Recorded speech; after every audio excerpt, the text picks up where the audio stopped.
My name is Alisha Pathania. I'm a research assistant in the Longitudinal Surveys team at NatSen, and in my presentation I'll be talking about video interviews for longitudinal studies during the COVID-19 pandemic, focusing particularly on how this approach has been implemented for Wave 10 of the English Longitudinal Study of Aging.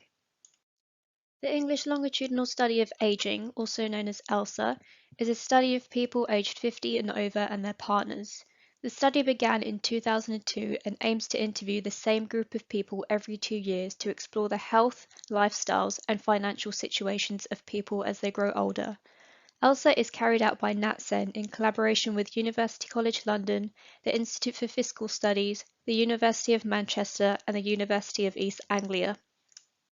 So the 10th wave of data collection was originally due to launch in April 2020.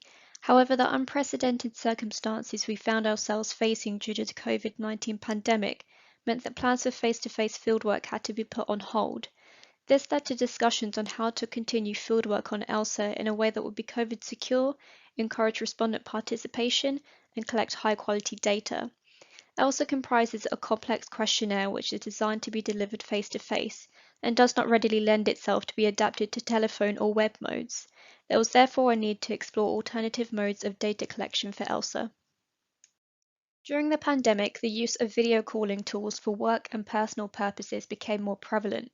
So in autumn 2020, the Centre for Longitudinal Studies, or CLS, commissioned a small-scale pilot on the 1970 British cohort study, also known as BCS-70, to determine the feasibility of carrying out interviews using computer-assisted video interviewing, or CAVI. A sample of 60 cohort members was selected to take part in the pilot, and 6 interviewers who are relatively comfortable with technology were selected to carry out the video interviews. The pilot achieved a response rate of 73%, and feedback from respondents and interviewers was generally positive. Cavy was therefore felt to be a viable option where in-home interviewing was not possible.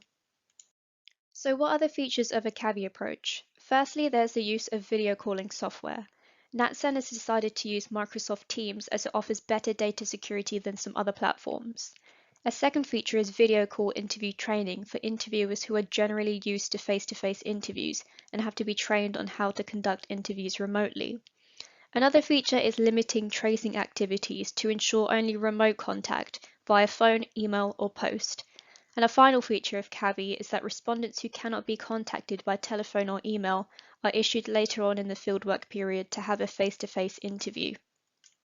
The ELSA Wave 10 pilot was run in May to June 2021 to test whether video calling would be a feasible way of carrying out ELSA interviews and to understand what factors would be important for any wider scale rollout.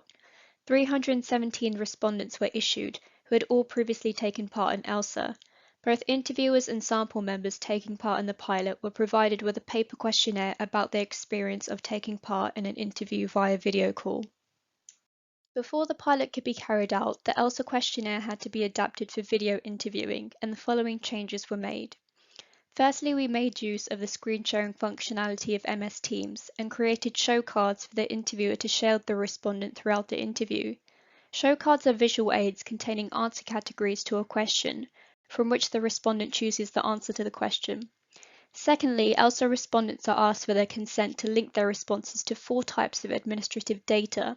In past waves, we asked for written consent using consent forms. However, we decided to revise this approach for Cavy and to obtain verbal consent from respondents instead. This involves the data linkage information being presented to respondents on show cards and consent being recorded electronically within the program. Another change was sending respondents their paper self-completion questionnaire by post before the interview and having them return the questionnaire themselves using a free post envelope instead of handing it to the interviewer after the interview. Finally, all physical measurements were removed from Cavy interviews. This includes the nurse visit and the measurements module, in which the interviewer conducts a timed walk with the respondent and takes a weight measurement. While the measurements module will be reintroduced for Wave 10 face-to-face interviews, the nurse visits have been postponed until Wave 11, though this is not a huge problem as nurse visits are not usually conducted every wave. The following is the fieldwork approach used for the Cavy interviews. So 2 weeks prior to the start of fieldwork, the advance mailing is sent from the NatSen office.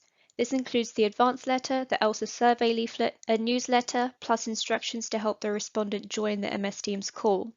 The interviewer then makes initial contact with the respondent via telephone to invite them to take part in the interview. After a respondent has agreed to take part and an appointment has been arranged, the interviewer then sends an MS Teams invite to the respondent. As soon as possible after the appointment has been arranged, the interviewer sends a self-completion questionnaire to the respondent, as well as a prepaid envelope for the respondent to return the questionnaire to the office. The day before the appointment, the interviewer calls the respondent to remind them of the appointment and to make sure that they've received the MS Teams invite. The next day, the CAVI interview takes place, and then after the interview, the office sends relevant documents to the respondent, such as thank you letters. Respondents who participated in the pilot were generally pleased to have been offered an interview over video, and the interviewers generally reported high engagement from respondents during the video call. Respondents were happy that their safety was being considered. It also benefited respondents with unusual working patterns as it allowed greater flexibility. However, the pilot debrief revealed some issues with the CAVI approach. For example, many respondents reported having technical issues such as difficulties joining the call. There were also issues with using different devices for the video call, as respondents who used smartphones for the interview struggled to read the show cards. Another issue was the length of the interviews, as both respondents and interviewers reported that the interviews were too long. A potential cause of this was the extended lag time in the program, as interviewers reported a lag time of 1.5 seconds between questions. A further issue raised by the interviewers was the CAVI training, which they felt was challenging and made assumptions about the technical abilities of interviewers. Finally, the pilot achieved a low response rate of 31%. A preliminary analysis on response rates per age group highlighted that those who took part in the interviews were primarily from the younger age groups, which indicates that there may be selection bias related to internet capability and technical skills. To overcome these issues, we made some refinements to the CAVI approach for Wave 10 mainstage fieldwork. Firstly, the MS Teams invite was amended to assist respondents with joining the call by highlighting that the link to the video call is at the bottom of the invite and informing respondents that they do not have to download the app or set up a password to join an MS Teams call. Respondents were also encouraged to use devices other than a smartphone if they had one for the interview, so they could more easily read the show cards. The cause of the extended lag time in the program was identified and fixed to try to reduce the length of the interview. And finally, the interviewer CAVI training and project briefings have been streamlined, and we've provided additional guidance for interviewers on technical issues so they can assist respondents having problems. For mainstage fieldwork so far, we have a response rate of 29%. This is similar to the pilot response rate. It appears that response rates for ELSA CAVI interviews are lower than those for ELSA face-to-face interviews, which are generally around 80%. This could be due to the ELSA sample, as older respondents who are less confident with technology may be less willing to take part in a video interview. However, these figures are very preliminary as we are still in field. We are also planning to return to face-to-face fieldwork from February onwards, which will also have an effect on response rates. ELSA interviews are generally long, given the number of questions it has.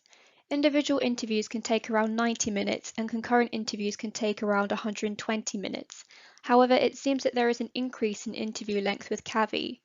In the Wave 10 pilot, single-person interviews had a mean length of 111 minutes, and concurrent interviews had a mean length of 162 minutes. We're seeing a similar increase in interview length in mainstage fieldwork, despite the cause of the extended lag time in the program being identified and fixed. So it appears that CAVI interviews may take longer than face-to-face interviews in general.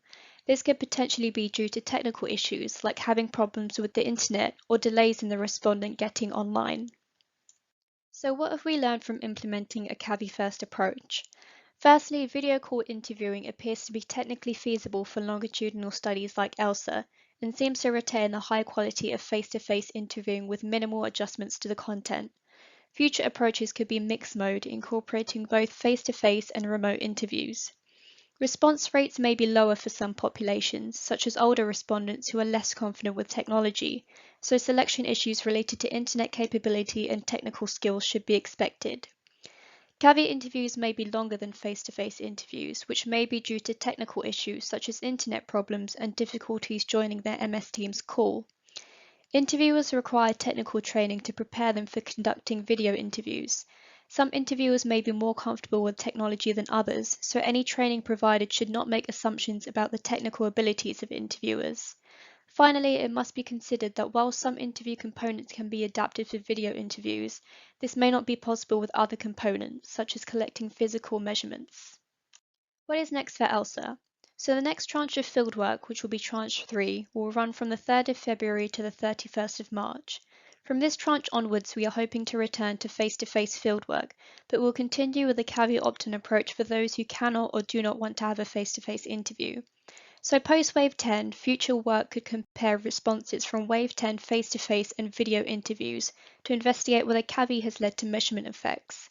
However, as things stand, we are happy with the procedures we have in place, and our observations of the processes reassure us that any mode effects are likely to be minimal. Thank you all for listening, and I welcome any questions.